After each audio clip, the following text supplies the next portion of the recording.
on. Okay, so okay students, so we start our today's lecture and it is some numericals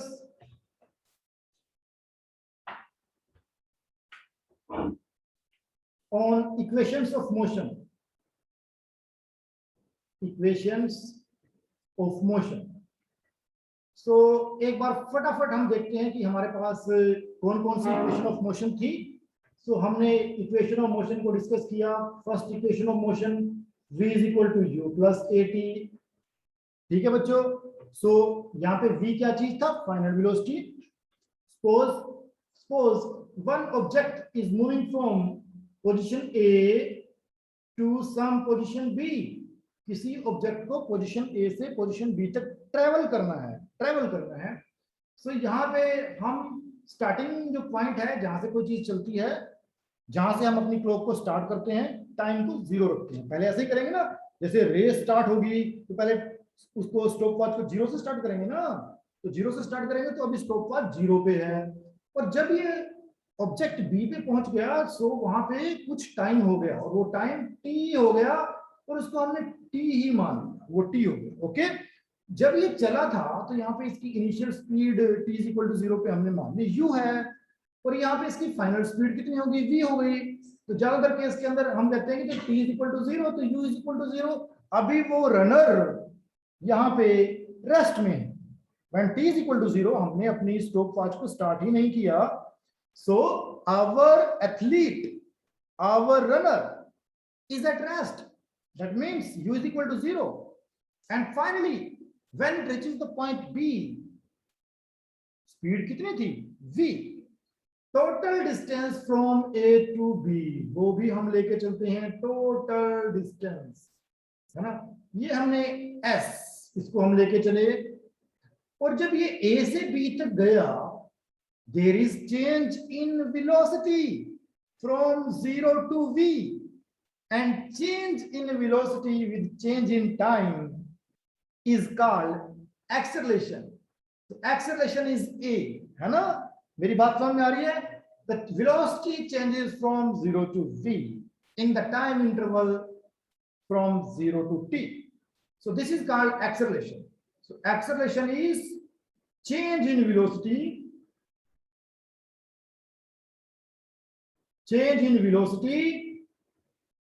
divided by change in time. This is called acceleration. So change in velocity को कैसे लिखेंगे? Is equal to final velocity minus initial velocity. Change in time, final time minus initial time. So acceleration is equal to final velocity is v, initial velocity is 0, final time is t. So acceleration is equal to v upon t. Acceleration is equal to v upon t. Okay, so velocity is in meter per second and already it is second. So the unit of acceleration that becomes a is equal to meter per second square. So this is the unit, SI unit of acceleration. Right? So हमारी जो ये equation of motion है, इसमें ये जो a है ना, actual में this a is v upon t and this a is constant. Equation of motion में मैंने आपको बताया था कि जो a है वो कांस्टेंट रहना चाहिए. मतलब A से B तक अगर A 2 metre per second square का है, 2 मीटर पर सेकंड स्क्वायर, तो B से अगर C पे जा रहे हैं, एक नई पोजीशन पे जा रहे हैं, तब भी जो एक्सेलरेशन है A वो 2 मीटर पर सेकंड स्क्वायर का ही रहना चाहिए. You are getting your note? Acceleration किसी दो पॉइंट्स के बीच में बदलना नहीं चाहिए, वो कांस्टेंट रहना चाहिए, वो यूनिफॉर्म रहना चाहिए. सो अगर A टू B, A की value 2 metre per second square है, सो B टू C भी उसको 2 मीटर पर सेकंड स्क्वायर होना ही पड़ेगा. तभी हम इक्वेशन ऑफ मोशन के फार्मूले अपने न्यूमेरिकल में लगा पाएंगे, अदरवाइज नहीं लगा पाएंगे. Let me let me make it clear with one more example, है ना। जैसे ये हमारा अर्थ का कर्वेचर है, अर्थ तो पता है ना, earth is a curvature surface, curve surface. Earth flat नहीं है, हो सकता है कि दो नियर बाय पॉइंट के लिए फ्लैट हो जाए, बट फार अवे पॉइंट्स के लिए earth is a curve surface, है ना। दो नियर बाय पॉइंट्स के लिए हो सकता है फ्लैट हो जाए, but for the far away points, ये पॉइंट और ये पॉइंट्स के लिए earth is not a flat surface, it's a curve surface. Okay, so ऐसी अर्थ के ऊपर हम हैं। So let me take a point A, let me take a point A, another point B. अब जब कोई बॉल को मैंने अर्थ के सरफेस से, आयुष ने अपनी बॉल को, इसकी अपनी पर्सनल बॉल, चलो मान लेते हैं आयुष ने चोरी की हुई बॉल को अर्थ के सरफेस से ए पे फेंका, तो हमें पता है एक्सेलरेशन कितनी होगी बॉल की, 9.8 metre per second square. Acceleration को इतना ही होना है। और अगर अब आयुष अपने घर की छत से उस बॉल को, है ना, ऊपर फेंके, तब भी एक्सेलरेशन कितना होना है, 9.8 मीटर पर सेकंड स्क्वायर। और अगर इनका घर बहुत बड़ा है, ये फर्स्ट स्टोरी, सेकंड स्टोरी, और अगर थर्ड स्टोरी है और बी से सी तक फेंकता है, तब भी वो 9.8 मीटर पर सेकंड से फेंकता है। सो बच्चों ध्यान देने वाली चीज है कि एक्सेलरेशन कांस्टेंट है। यहाँ पे भी 9.8 मीटर पर सेकंड स्क्वायर है, यहाँ पे भी 9.8 मीटर पर सेकंड स्क्वायर है। सो यहाँ पे इक्वेशन ऑफ मोशन को लगाना बहुत ही कंफर्टेबल है, वेरी इजीली लगा सकते हैं, क्योंकि इक्वेशन ऑफ मोशन लगाने की जो रूल है वो यही है, वो तभी लगती है जब एक्सेलरेशन कांस्टेंट, जब एक्सेलरेशन कांस्टेंट है ना। अब चलते चलते चलते चलते बी से सी पे गए, सी से डी पे गए, और पता चला इनका घर तो इतना बड़ा है कि अर्थ का ग्रेविटेशनल पुल ही वहां पे खत्म हो गया। और अब आयुष ने क्या काम किया, लास्ट टॉप स्टोरी, है ना, जहां पे अर्थ का ग्रेविटेशनल पुल खत्म होने वाला है ना, वहां से इसने बॉल को ऊपर फेंक दिया। तो बॉल क्या वापस आएगी?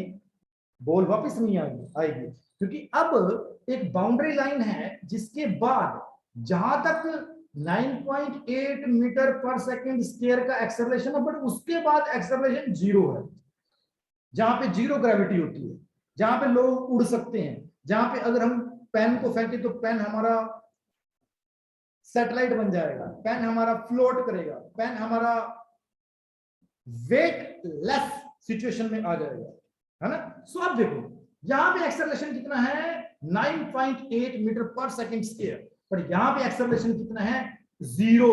सो व्हाट इट मींस, इसका मतलब क्या हुआ कि इस बाउंड्री के बाद एक्सेलरेशन बदलेगा। तो इसका मतलब इन दो पॉइंट्स के बीच में हम इक्वेशन ऑफ मोशन को यूज नहीं कर सकते। मेरी बात समझ में आ रही है? सो इक्वेशन ऑफ मोशन उन्हीं दो पॉइंट्स के बीच में लगा सकते हैं जहां पे एक्सेलरेशन 2 पॉइंट्स हो, 3 पॉइंट्स हो, 4 पॉइंट्स हो, है ना, उनके बीच की मोशन के लिए लगा सकते हैं अगर एक्सेलरेशन कांस्टेंट रहे, फ्रॉम ए टू बी जितना है उतना ही बी टू सी रहे, उतना ही सी टू डी रहे, उतना ही डी टू नेक्स्ट पॉइंट रहे, तब तो इक्वेशन ऑफ मोशन लगेंगी। सो ये वही वाली एक्सेलरेशन है। तो मेन रोल यहाँ पे इस एक्सेलरेशन का है, हमें यही चेक करना है। और हो सकता है कि आप कोई कंपटीशन दें, उसमें आपको ये गिवन हो कि एक्सेलरेशन नॉन यूनिफॉर्म है, तो आपको आंख बंद करके ये मान लेना है कि इसके न्यूमेरिकल में इक्वेशन ऑफ मोशन नहीं लगेगी। ऐसा नहीं है कि नॉन यूनिफॉर्म एक्सेलरेशन का केस है और फट जैसे आप लगाओ इक्वेशन ऑफ मोशन का फार्मूला v = u + at, या फिर ये second formula s = ut + ½ at², ये भी नहीं लगेगा अगर नॉन यूनिफॉर्म एक्सेलरेशन हो। Third formula v² = u² + 2as, non uniform acceleration. यहां पे भी ये भी एक्सेलरेशन यूनिफॉर्म है, ये भी एक्सेलरेशन यूनिफॉर्म है, ये भी v/t है, ये भी v/t है, और ये एक्सेलरेशन यूनिफॉर्म है। सो फटाफट अब मैं चलता हूं अपने जो आज के न्यूमेरिकल है। So this was the introduction कि इक्वेशन ऑफ मोशन के लिए हमें ये चीज का ध्यान रखना है एक्सेलरेशन यूनिफॉर्म रहे तभी इक्वेशन ऑफ मोशन को लगा सकते हैं, अदरवाइज बच्चों इक्वेशन ऑफ मोशन को नहीं लगा सकते, राइट इक्वेशन ऑफ मोशन नहीं लगेगी। सो अब हम बेसिक न्यूमेरिकल चलते हैं। सो पहला जो न्यूमेरिकल है उसकी स्टेटमेंट मैं पढ़ के एक बार सुना रहा हूं।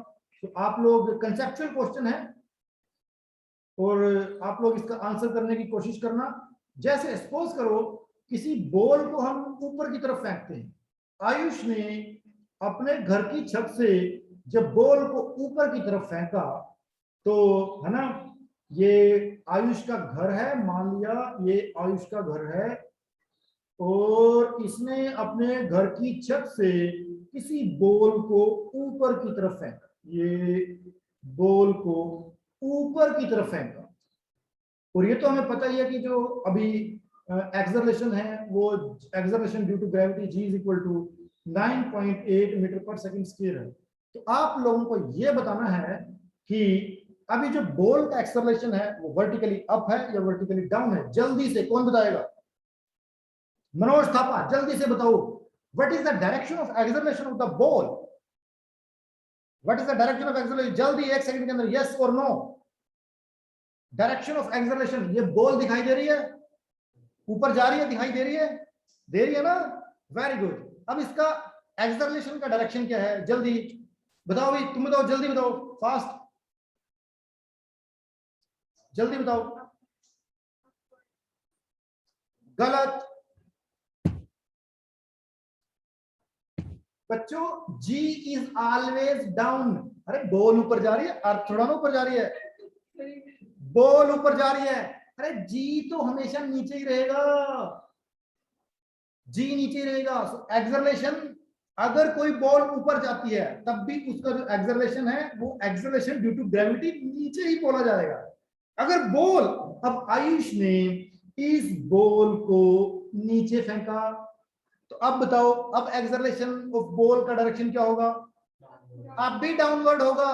तो चाहे तो बॉल ऊपर जाए चाहे बॉल नीचे आए, जी डाउनवर्ड ही रहेगा। और अब डाउनवर्ड तो रहेगा और वो डाउनवर्ड अर्थ के सेंटर की तरफ होगा। तो इसका मतलब यह हुआ कि बॉल को अर्थ के सेंटर की तरफ जाना चाहिए, बॉल को अर्थ के सेंटर की तरफ जाना चाहिए। अगर जैसे बच्चों देखो, अब मैं आयुष का घर है और आयुष का घर तो एक बहुत बड़ी अर्थ के ऊपर है। सो मैं ड्रा करने की कोशिश करता हूं कि ये तो अर्थ है और यहाँ पे कहीं अर्थ का सेंटर है, यहाँ पे कहीं अर्थ का सेंटर है, ये सेंटर है ना। तो बॉल ये है। अब बॉल अगर अर्थ के सेंटर की तरफ आ रही है, हर चीज अर्थ के अगर सेंटर की तरफ चलती है तो इस बॉल को भी रास्ता बदल लेना चाहिए था। अब जब इसने ऊपर की तरफ फेंकी अपने घर से तो इसको तो किसी पड़ोस वाले घर की तरफ वापस ही गिरते टाइम वहां जाना चाहिए था। बट ऐसा होता है क्या? ऐसा होता है क्या? अगर अर्थ हर चीज को अपने सेंटर की तरफ खींचती है, मैंने अभी ये मार्कर को फेंका, क्या मार्कर अर्थ के सेंटर की तरफ गया? अरे अर्थ का सेंटर पता नहीं कहां पे होगा, हो सकता है बॉम्बे में हो, बॉम्बे के नीचे अगर एक लाइन ड्रॉ करें हो सकता है वहां भरे, है ना।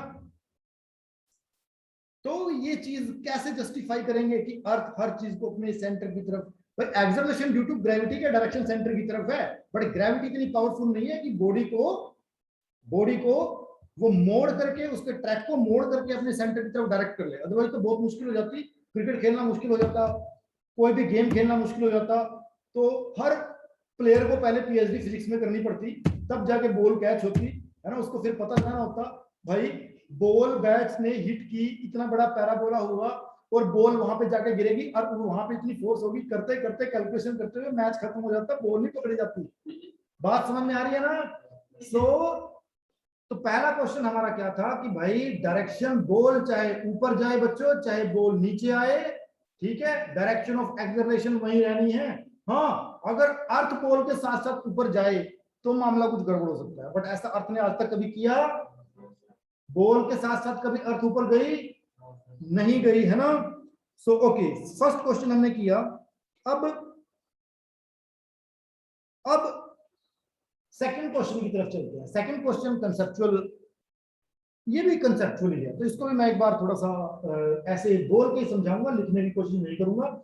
सेकंड क्वेश्चन में क्या है कि बॉल को जब ऊपर की तरफ फेंका गया, बॉल को किसी घर से जब ऊपर की तरफ फेंका गया, ये बॉल ऊपर की तरफ जब फेंकी गई, तो इसकी जो स्पीड थी, फेंकने की जो स्पीड थी, यहां से जब उसको फेंका गया, यहां से फेंका गया, तो इनिशियल जो स्पीड थी 29.4 मीटर, 29.4 मीटर पर सेकंड की स्पीड से उसको आयुष ने ऊपर फेंका। ठीक है, इतनी स्पीड से उसको ऊपर फेंका। अब क्वेश्चन क्या है, what is the direction, sorry, what are the velocity and acceleration of the ball at the highest point. देखो बच्चों, बॉल किसी हाईएस्ट पॉइंट तक जाएगी, है ना, कुछ हाइट तक जाएगी और उसके बाद वापस आएगी, है ना। इस मान लिया इस हाइट तक गई, ये वो मैक्सिमम हाइट होगी जहां तक बॉल जाती है, और उसके बाद वापस बॉल रिटर्न होके वापस आना स्टार्ट करती है। तो ये जो हाईएस्ट पॉइंट है, इस पॉइंट पे बॉल कुछ सेकंड के लिए स्टे करती है, रुक जाती है इस पॉइंट पे, है ना। तो यहाँ पे ये हो गई इनिशियल वेलोसिटी। तो ये जो पॉइंट है, इस पॉइंट पे जो फाइनल वेलोसिटी हो गई v, वो तो क्या हो जाती है, 0 हो जाती है ना, क्योंकि बॉल यहाँ पे रुकती है तभी तो वापस आ रही है। तो हमें ये पता लगाना था कि इस पॉइंट के ऊपर बॉल की वेलोसिटी कितनी होती है और बॉल की एक्सेलरेशन कितनी होती है। बच्चों, बॉल की वेलोसिटी तो यहाँ पे 0 होगी, बट बॉल की एक्सेलरेशन वही है, 9.8 metre per second square. Acceleration ball की उतनी है, कितनी एक्सेलरेशन है, 9.8 metre per second square.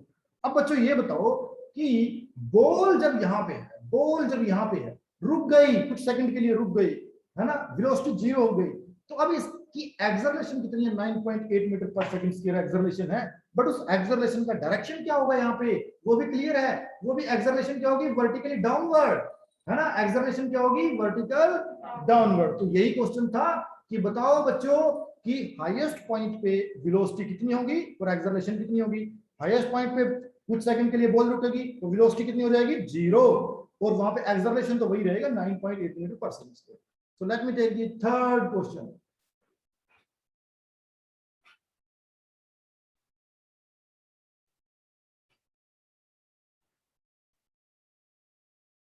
Third question की स्टेटमेंट देखते हैं क्या है। अब ये पूरा numerical question. So third question में है, to what height does the ball rises. Ball कितनी हाइट तक ऊपर गई है, हमें क्या कैलकुलेट करना है, ये कैलकुलेट करना है, ये बॉल कितनी हाइट तक ऊपर गई है, कितनी स्पीड से फेंकी गई, 29.4 मीटर पर सेकंड स्पीड से फेंकी गई। फाइनल वेलोसिटी 0 है, initial velocity 29.4 metre per second है। सो एच पता लगाना है। पता लगा सकते हैं बच्चों using equation of motion. Equation of motion लगा सकते हैं इन दो पॉइंट्स के बीच में, फाइनल वेलोसिटी और इनिशियल वेलोसिटी के बीच में, क्योंकि एक्सेलरेशन तो 9 पॉइंट कांस्टेंट है ना। तो इक्वेशन ऑफ मोशन लगाने में किसी को कोई प्रॉब्लम, जल्दी बताओ, यस या no. So using equation of motion v square is equal to u square plus 2a, h लगा दो s की जगह, और यही h हमें फाइंड करना है। और बच्चों v तो 0 है, ठीक है ना, और ये u स्क्वायर, ये प्लस 2ah, तो यहां से क्या हो जाएगा, u स्क्वायर निकाल लेते हैं। और बच्चों एक चीज का ध्यान रखना है, क्योंकि मोशन अपवर्ड है, तो यहाँ पे a is equal to minus g हो जाएगा, अपवर्ड मोशन है ना। तो क्या लिखेंगे, 0 is equal to u square minus 2gh। Upward motion के लिए एक्सेलरेशन क्या हो जाएगा, नेगेटिव। अपवर्ड मोशन है ना, अगर डाउनवर्ड मोशन होता तो प्लस जी होता। तो अपवर्ड मोशन के लिए ध्यान रखना, न्यूमेरिकल में गड़बड़ ना हो, a is equal to minus g. तो मैंने फार्मूले के अंदर a को माइनस जी से रिप्लेस किया, तो ये बन गया माइनस 2gh, बस that's all. So u square is equal to 2gh। तो हमें निकालना क्या है, h।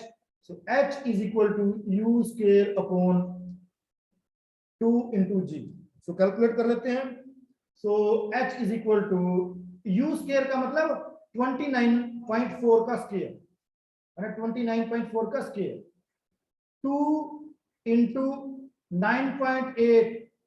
तो कैसे लिख सकते हैं इसको, 29 का square means 29.4 into 29.4 divided by 2 into 9.8। बच्चों इसको कैलकुलेट करेंगे, so directly I am writing the answer 44.1 metre. So ball कितनी हाइट तक जाएगी? बॉल कितनी हाइट तक जाएगी? 44.1 मीटर जाएगी। अगर इतनी रफ्तार से प्रोजेक्ट किया गया है, इस वेलोसिटी से ऊपर की तरफ फेंका गया है, और यहाँ पे इस पॉइंट पे फाइनल वेलोसिटी 0 है, सो कितनी हाइट पे जाके 0 हुई फाइनल वेलोसिटी? 44.1 मीटर जाके वेलोसिटी 0 हुई, वो हो गया हाईएस्ट पॉइंट। मींस 44.1 मीटर के बाद वो वापस आएगी, ठीक है। और 44.1 मीटर पे भी acceleration 9.8 metre per second square रहा। Okay, so let me go for the fourth part. इस न्यूमेरिकल का fourth part, actually fourth part नहीं है, ये थर्ड पार्ट का ही सेकंड क्वेश्चन है, बट मैं इसको एक अलग से क्वेश्चन लेके चलूंगा। सो लेट अस सी कि क्या पूछा है। बस मेन जो रोल है इस चैप्टर में, मेन रोल है कि कंक्लूजन ये है कि भाई अगर एक्सेलरेशन कांस्टेंट है तो वो बिंदास, बिना सोचे समझे, माइंड का यूज किए बिना डायरेक्टली इक्वेशन ऑफ मोशन को लगा दो, ठीक है, सोचने की जरूरत नहीं। सो इसके थर्ड क्वेश्चन का ही सेकंड पार्ट है, after how long does the ball return to the player hand. यहां से आयुष ने इस बॉल को बच्चों ऊपर फेंका था या नहीं फेंका था?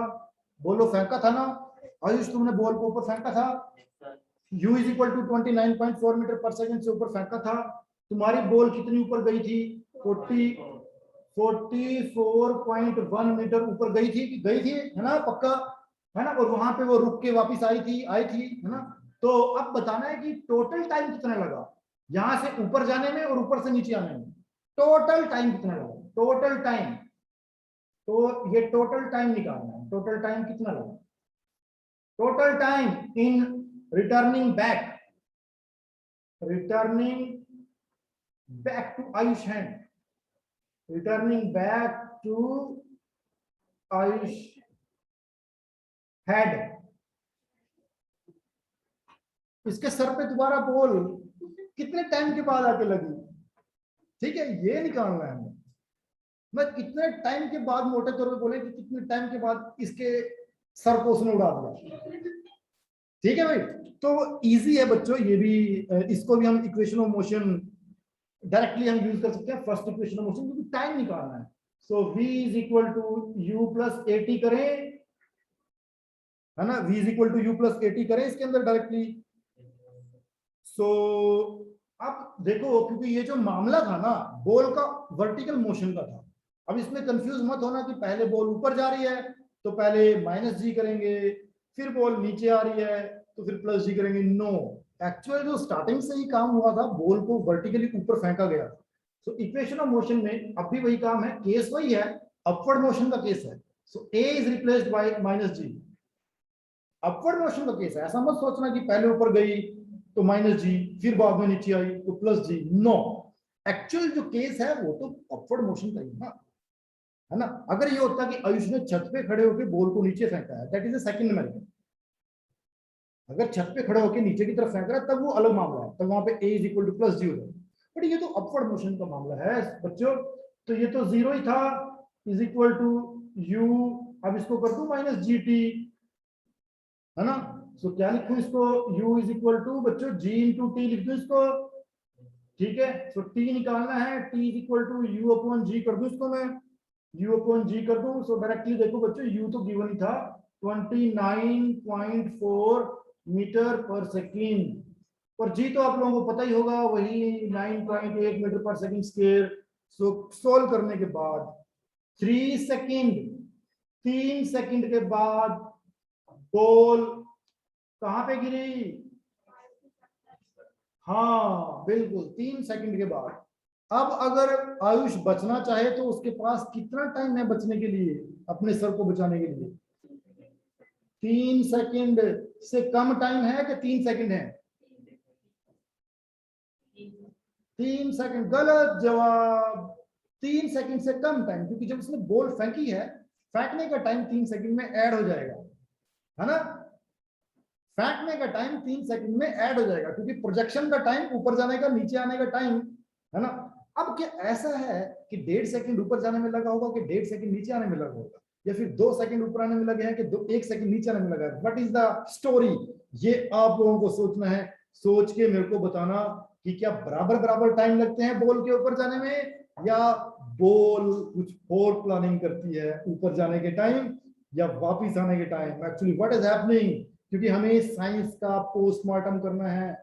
साइंस का postmortem is called physics, chemicals का postmortem is called chemistry, and living organism का पोस्टमार्टम इज कॉल्ड बायोलॉजी, है ना। और बाकी बहुत सारी साइंसेस हैं, हर एक का पोस्टमार्टम अलग अलग तरीके से होता है। तो जल्दी से एक और केस को लेते हैं, चेक करो बच्चों टाइम कितना है हमारे पास। तो बिल्कुल भी नहीं लेंगे, 5 मिनट में कुछ भी नहीं होगा, ठीक है ना। सो आज की महाभारत रामायण बाइबल यही खत्म करें। Okay, that's all for today बच्चों। तो कौन कौन प्रेजेंट है यहाँ पे? वंश, ओके ओके वंश, बाय।